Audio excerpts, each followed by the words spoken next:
તો મિત્રો રામદેવીની સરસ મજાની ફિલ્મ રિલીઝ થઈ ગઈ છે સિનેમાઘરોમાં। તો મિત્રો આ ફિલ્મ 19 જૂનના રિલીઝ કરવામાં આવી છે સિનેમામાં। તો મિત્રો આ ફિલ્મનું નામ છે સ્ટેટ ઓફ રામા ધણી ધાર્યું ધણીનું થાય। તો મિત્રો સરસ મજાની ફિલ્મ છે અને આ ફિલ્મ વિશે સુપરસ્ટાર વિક્રમ ઠાકોર શું કહે છે સાંભળો। ગુજરાતના સિનેમાઘરોમાં સુંદર મજાની એક film state of Ramadhani release થવા જઈ રહી છે। તો દરેક મારા ચાહકોને રામદેવીના ભક્તોને ચોક્કસ આ ફિલ્મ જોવા હું વિનંતી કરું છું।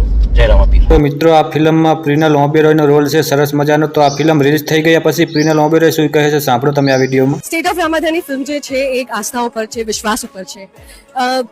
લોકોના જીવનમાં કંઈ પણ કઠિન પરિસ્થિતિ આવે તો પણ ભગવાન છે, રામાધણી છે તમારી સાથે, એ જ મેસેજ આ ફિલ્મ આપે છે કે ફેથ ક્યારે ના છોડતા, હોપ ક્યારે ના છોડતા। તમે આ ઘરમાં આવે ને એ પહેલા આ ઘર મા બાપ વિના અધૂરું હતું। તો મિત્રો આ ફિલ્મ જોઈ લીધા પછી પબ્લિક શું કહે છે સાંભળો આ વિડીયોમાં। મહેસાણાથી અમે જોવા આવ્યા છીએ પિક્ચર ધાર્યું ધણીનું થાય સ્ટેટ ઓફ રામાધણી। બહુ ખરેખર બધાએ જોવા જેવું છે।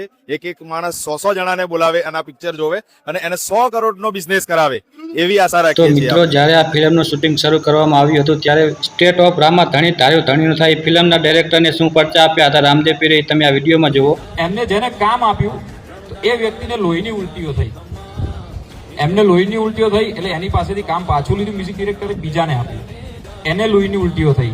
હવે આ બધું કઈ રીતે થયું એ રામાપીર જાણે। ઘણા બધા મૂવી જોયા પણ આજે સ્ટેટ ઓફ રામાધણીનું મૂવી જોયું એ ખરેખર એક વિશ્વાસ અને જે લાગણીનું અંદરથી છે એ અમને બહુ જ ખૂબ આનંદ આવ્યો અને અમે પણ દરેક સુધી આ મૂવી પહોંચાડવાના છે। અને ગુજરાતીમાં આ બીજું એવું મૂવી બનવા જઈ રહ્યું છે જે રેકોર્ડ તોડવાનું છે, 100% રેકોર્ડ તોડવાનું છે। જય રામાપીર।